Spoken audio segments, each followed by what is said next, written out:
Welcome back.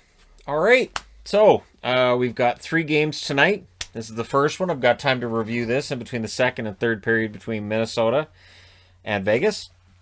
And then after that game's either done or we get to overtime in that game, whichever happens first, I'll be able to review the other game from tonight. So here we go. Pittsburgh.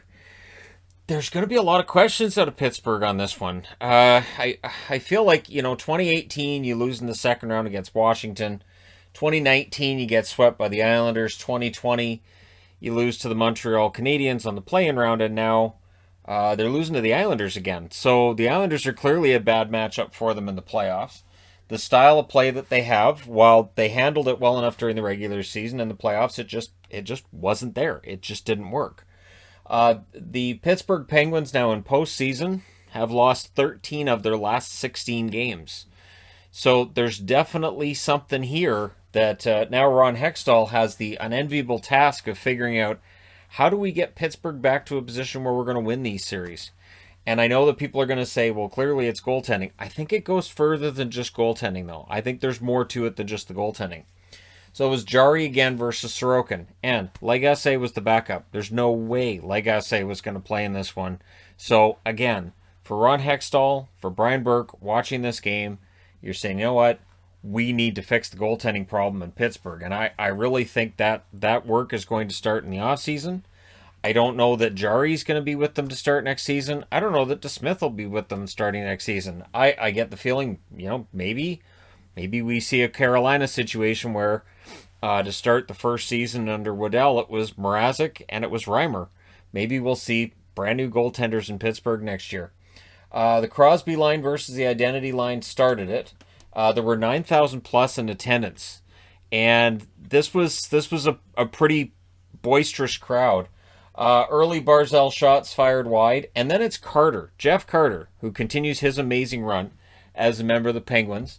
From Kapanen and Zucker at 1 minute and 27 seconds. It was a fast rush. It was the first shot, and this is what Pittsburgh needed. They get that first shot in the net, Carter with another goal.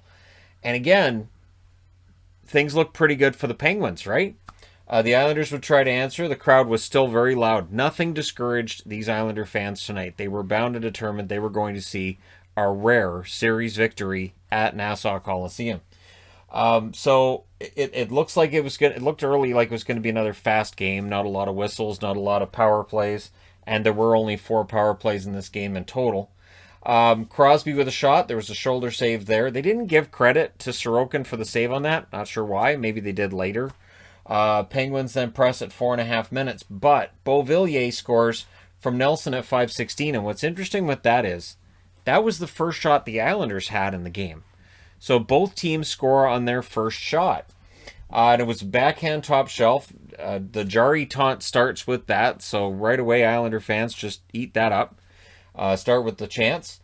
Penguins would try to answer. Fast breaks going both ways. And it sounded like there were some Crosby chants in there too. Now, Jari, Crosby, again, just through TV. Could have been chants for both. I think there were some Crosby sucks chants in there as well. Carter then had a break attempt that was turned back by Leddy. The shots were 4-1 in favor of the Penguins at 8 minutes, and this is the frustration if you're the Penguins. You're out shooting them, you're out playing them, you're behind on you're not behind in this case, you're tied on the scoreboard. A lot of this series they've been behind when they're out playing them, right? Everly was denied. Barzal then fires the rebound high. Malkin had a big hit on Martin. Mayfield decided he didn't like it, so he retaliates with a cross-check, and Mayfield takes the penalty. So now the Penguins go to the power play. Pelech with some shot blocks early on in that power play, but eventually it scores, and it's Gensel, who didn't have a goal in the entire series until now. He scores from Letang and Malkin at 11 minutes and 12 seconds. So again, the Penguins get the lead. They get the lead. Do they hold the lead? Well, see, this one went out. Pelech skate and went in. McCann then had a shot kick to the corner, and then there was some sloppy passing in the Pittsburgh end. And Palmieri gets a goal from Pajot. So some sloppy passing by the Penguins. And as I'm writing it, this happens. That's at 12:25. So a little over a minute after, and the puck's in your net. So again, the sloppy passing is an issue for Pittsburgh. The Islanders were in between these shots quite a bit. The interceptions seem to be really high. I always look at the stats after the game and I think, there were more giveaways and takeaways than that. There were more hits than that.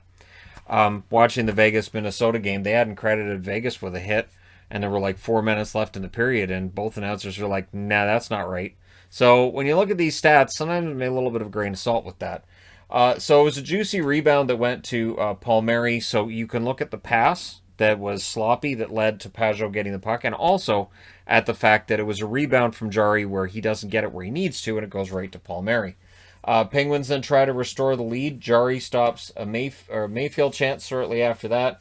Penguins press with 4 minutes left. Sorokin absolutely denies Kapanen. And in the last minute, there was a press by the Penguins. But we go to the second period. Back and forth chances in the first minute.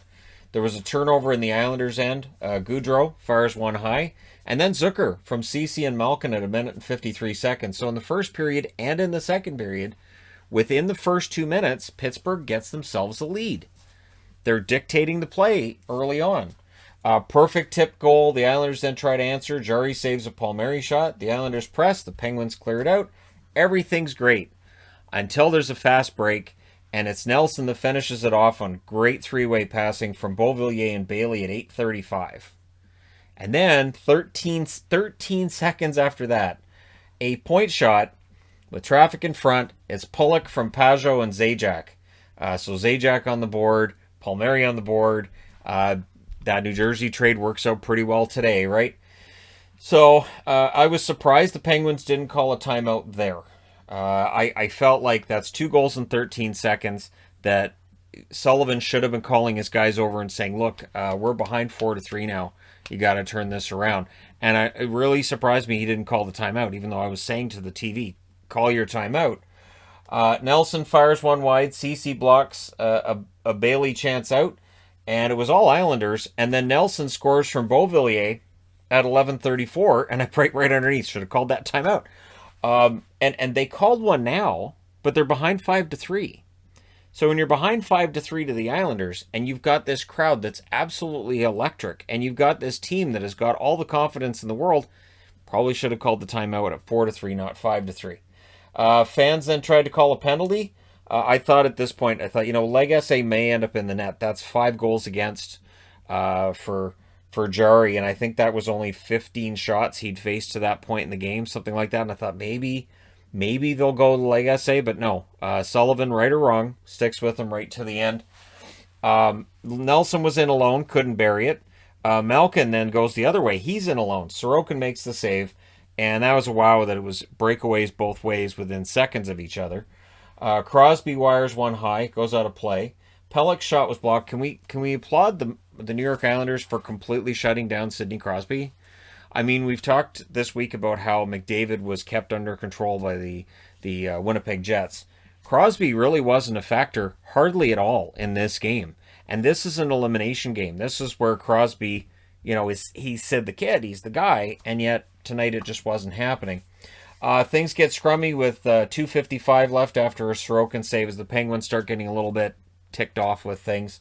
Penguins not getting traffic to the net with 1:27 left. Things get scrummy after a Sorokin save. And then with 1 minute and 1 second left, exactly the same thing happens. Sorokin makes the save, the Penguins are net crashing, and the Islanders let them know that's not nice. 56.6 seconds left, though. The Islanders with a high stick, the Penguins go to the power play. We get more scrumminess going on, and the Penguins had 20 minutes left to save their season. That was it, 20 minutes to save the season. Third period, Crosby hits a post. So that close to being a factor tonight, hits the post. And then the Islanders finish off the kill. Nelson fires one high. Pettersson had a blast go wide. Rust had a shot that was stopped as the Penguins were pressing. Barzal then had a net drive that was broken up. Crosby fires one wide. The shots were 5-1 for the Penguins at 5.5 minutes. But I didn't feel like that really told the whole story here. That the Penguin shots, a lot of them seem to be from the outside, not necessarily entirely dangerous. Barzal then had a fast break, which misfires. Can we also talk about how Barzal's kind of had a very quiet first round, and yet here's the Islanders going on to play Boston now? So, right? So, the Islanders, you could tell, were just happy to let the clock run. No prime chances for the Penguins, none. Sorokin, which I put a G at the end of that for some reason. Sorokin. Think about it. That just sounds weird. Sorokin. Sorokin King. I don't know. Mock up some signs. I don't know. I'll spitball it yourselves, guys. But the King stops the shot from Zucker. Last Islanders series win at Nassau was 1993 versus the Capitals. And it's weird because this one, they're starting goaltender Sorokin. Last year, we saw Varlamov. And I'm having flashbacks to the Islanders of the early 80s where they had Billy Smith replace Chico Resch, who ended up going off to the Colorado Rockies. And then they had Rolly Melanson as well, who had more games in the regular season the 1 year than Smith. So it's kind of an Islanders trait, I guess. In that 93 team, they had 2 starting goaltenders that year. So yeah, interesting. 4:44 left. There's a 4-minute Islanders power play. That's the end of it. 4-minute high stick. So now you're down by 2, and you've got 4 minutes and 44 seconds left, and you take a 4-minute penalty. And the math tells you the game's over. Nelson missed wide on a chance. Aggressive penalty kill, and good reason for it. And this is where the Islander fans really start chanting, "We want Boston." You've got it. You're getting Boston next. Jari then denies Barzell. Eberle rips one high. Post on the empty net by Nelson. Brock Nelson wasn't allowed to get the hat trick. I'm not sure why, but the hockey gods said no. The Islanders were trying to get it to him, and just, like I said, the post denied him the one time. And yeah, no hat trick allowed. But it doesn't matter. They win 5-3. I don't think he's going to care. The Islanders win this series 4-2 over the Pittsburgh Penguins, eliminate them for the second time in 3 years. If you're an Islanders fan, you probably don't feel bad about that. They've won 8 out of 10 games against Pittsburgh in the playoffs in the last 2 times they've met them. The shots in this one, 10-9 for the Islanders in the first, 16-9 Pittsburgh in the second, 12-5 Penguins in the third.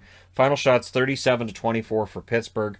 Power plays, Pittsburgh goes 1 for 2. Islanders go 0 for 2. The hits were 31-30 for Pittsburgh. Block shots, 23-11 for the Islanders. Jari saves 19 out of 24. That's the conversation the Penguins are going to be having in the offseason. And Sorokin saves 34 out of 37. And after what was kind of a shaky first period for him, he was pretty good. Sorokin looked excellent. And despite the shakiness that occurred right up until 1:53 of the second period, after that he was fantastic. So the Islanders are moving on to the next round. Let me know your thoughts in the comment section below as always. Don't forget to hit like and subscribe. If you're browsing your way through, you just happened upon this video. Thank you guys so much for watching, for all your support. I will talk to you again soon.